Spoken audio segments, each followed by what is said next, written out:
آپ سمجھتے ہیں کہ جھوٹ بولنا گناہ ہے، صرف بد نظری گناہ ہے، صرف زنا اور چوری گناہ ہے، اور آپ یہ نہیں جانتے کہ قرآن کو نہ سمجھنے کی کوشش کرنا یا سمجھنے کی کوشش نہ کرنا یہ ان سارے گناہوں سے بڑا گناہ ہے۔ آپ انجینئر ہیں، بڑے خوش ہیں کہ میں انجینئر ہوں، آپ ڈاکٹر بن گئے، بڑے خوش ہیں کہ میں ڈاکٹر ہوں، آپ تاجر بن گئے اور آپ خوش ہیں کہ میں تاجر ہوں، اور آپ کو اس کمی کا احساس تک نہیں ہے کہ میں کتنا بڑا محروم انسان ہوں کہ میں اللہ کے کلام کو جو صرف میرے لیے آیا تھا وہ میں سمجھنے کی کوئی کوشش ہی نہیں کی۔ میں مسلمانوں کی اکثریت، غالب اکثریت، وہ جو 5 وقت کی نماز پڑھتے ہیں وہ بھی، جو روزہ رکھتے ہیں وہ بھی، جو اپنے کو دیندار سمجھتے ہیں وہ بھی، جو کچھ دینی کام بھی کرتے ہیں وہ بھی،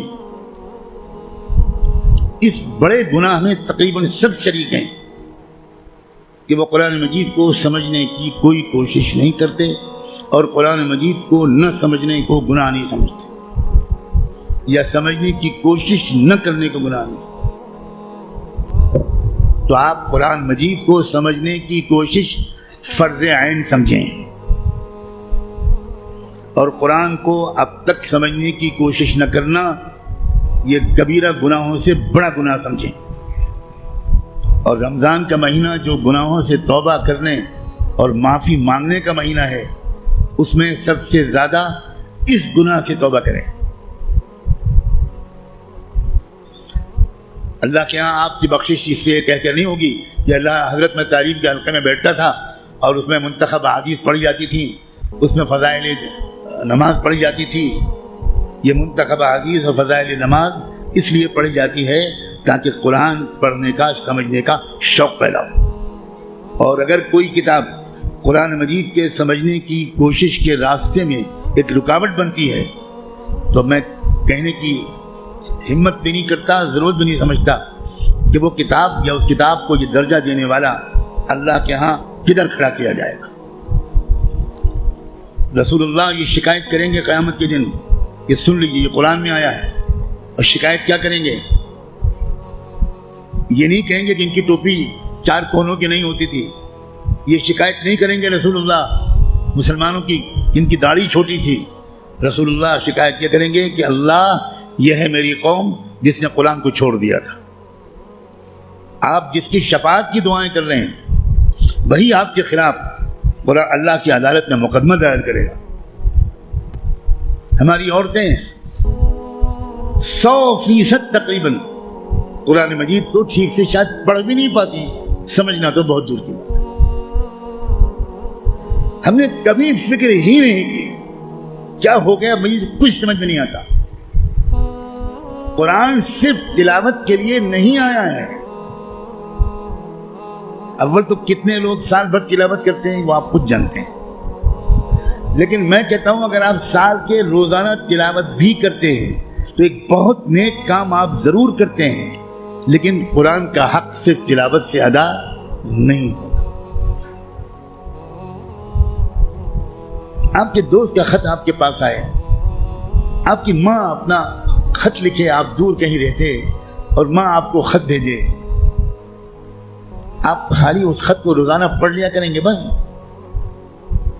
اور دوست یا ماں اگر آپ سے کوئی مطالبہ کرتی ہے تو آپ اس پر عمل نہیں کریں گے؟ یہی سلوک ہم قرآن کے ساتھ کر رہے ہیں۔ قرآن کیا ہے؟ اللہ کے خطوط کا مجموعہ ہے، لیکن ہم کو کچھ خبر نہیں کہ اللہ نے ہم کو خط میں کیا لکھا ہے۔ آپ کا دوست آپ کو خط لکھے اور آپ اس کو سمجھ نہ پائیں، آپ چین سے سوئیں گے؟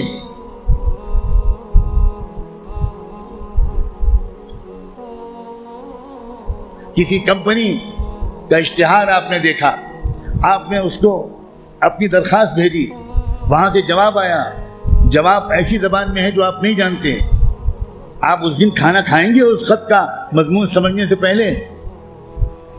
اب دوڑیں گے، بھاگیں گے، پتہ لگائیں گے یہ فرانسیسی زبان میں خط ہے تو میرے شہر میں فرینچ زبان کون جانتا ہے؟ اور آپ اس کی خوشامد کریں گے ذرا اس خط کو پڑھیے اور مجھے بتائیے کہ اس میں کیا لکھا ہے۔ 24 گھنٹے نہیں گزرنے دیں گے آپ، اس سے پہلے اس خط کو سمجھنے کی بھرپور کوشش کر لیں گے، اس کا جواب بھی لکھیں گے۔ لیکن قرآن ہے کہ 60 سال سے آپ کو پکار رہا ہے، اللہ کا خط ہے کہ 70 سال سے آپ کو آپ پاس آ رہا ہے، لیکن آپ نے ایسے کان بند کر رکھے ہیں، ہمیں کوئی دلچسپی نہیں اللہ کے خط سے، اللہ کہتے رہیں ہمیں کوئی دلچسپی نہیں، ہم بہت مشغول ہیں، ہمارے پاس فرصت نہیں ہے، ہم بڑے کامیاب تاجر ہیں، ہم اسٹوڈنٹ ہیں، ہم پروفیسر ہیں، ہم ڈاکٹر ہیں، ہم انجینئر ہیں، ہم پولیٹیکل ایکٹیوسٹ ہیں، ہم جرنلسٹ ہیں، ہم اخبار میں کام کرتے ہیں، ہم کہاں قرآن کا ترجمہ پڑھ پائیں گے؟ بھئی ہمارے پاس کہاں اتنا وقت ہے؟ بھگتتے گا ہر وہ انسان، ہر وہ مرد اور عورت جو قرآن مجید کو سمجھنے کی کوئی کوشش نہیں کرتا اور قرآن کے مطابق اپنے آپ کو ڈھالنے کی کوئی سیریس کوشش نہیں کرتا، خون کے آنسو روئے گا وہ شخص، خون کے آنسو روئے گا۔ ایسا شخص تو جب قرآن کی تلاوت کرتا ہے تو قرآن اس پر لعنت بھیجتا رہتا ہے۔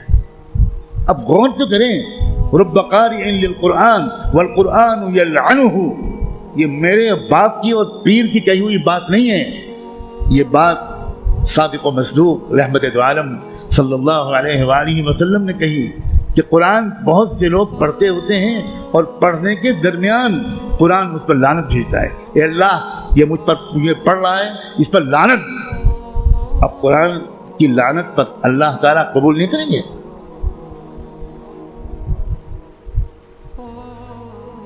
جو توہین قرآن کی ہم نے کی ہے، جو بے عزتی قرآن کی ہم نے کی ہے، اس کے حساب سے ابھی مسلمانوں کی اتنی پٹائی نہیں ہوئی جتنی ہونی چاہیے۔ آپ اتنی پٹائی پر پریشان ہیں، ابھی تو شروع ہوئی ہے پٹائی، پھر دیکھیے گا آئندہ کیا ہوگا۔